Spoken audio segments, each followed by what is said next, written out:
ओम शांति।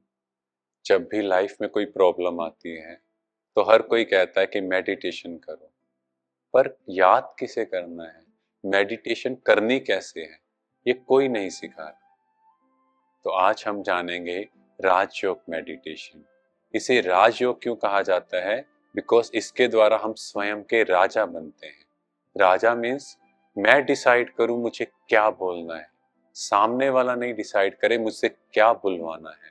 मेरे हाथ सदा देने के लिए उठें, मेरी आंखें सदा मैं जो चाहूं देखना वही देखूं, कुछ गलत ना देखूं।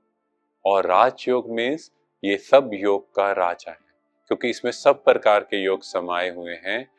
क्योंकि आज तक जो हमने योग किया, हमने समझा कि फिजिकल योगा उसी को योग कहा जाता है, पर योग माना जुड़ना। अब आत्मा का परमात्मा से मिलन होगा।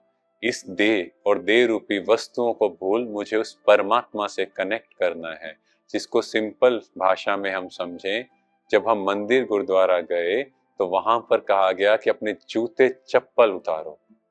उसका मतलब था ये शरीर रूपी चमड़ा उतार, माना इस शरीर को भूल सिर्फ अपने को आत्मा देखो, आत्मिक भाव से एक दूसरे से मिलो।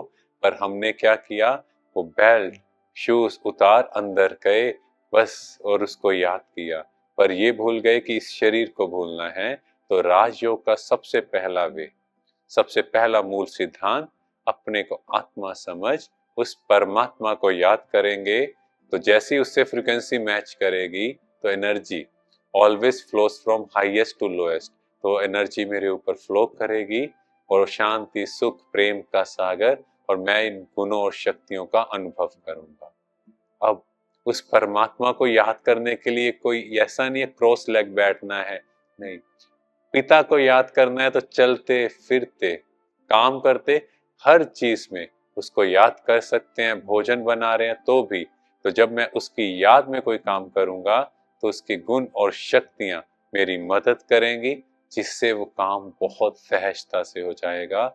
उसकी एनर्जी वो काम में परफेक्शन लाएगी। Thank you. ओम शांति।